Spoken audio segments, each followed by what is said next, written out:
Assalamualaikum warahmatullahi wabarakatuh.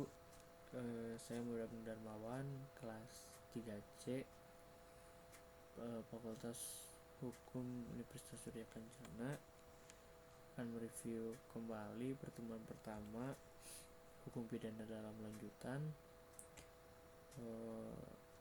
oleh dosen pengampu Ibu Profesor Dr. Hajah Eni Nuraini SHMH dan asisten dosennya Dr. Emrendi Aridayandi SHMH. Pertemuan pertama yaitu ngebahas masalah percobaan atau fogging atau attempt. Nah, pengertian dan sifat percobaan, pengertiannya atau definisi tentang percobaan tindak pidana tidak diatur dalam KUHP, tetapi dalam KUHP hanya ada batasan yang menentukan kapan ada percobaan dan menentukan syarat-syaratnya saja, yaitu seperti diatur dalam pasal 53 dan 54 KUHP. Nah, kalau misalkan dari pasal 53 KUHP, yang pertama, mencoba melakukan kejahatan dipidana jika niat untuk itu telah ternyata dari adanya permulaan pelaksanaan dan tidak selesainya pelaksanaan itu bukan semata-mata disebabkan karena kehendaknya sendiri. Nah, yang kedua, maksimum pidana pokok terhadap kejahatan dalam hal percobaan dapat dikurangi sepertiga.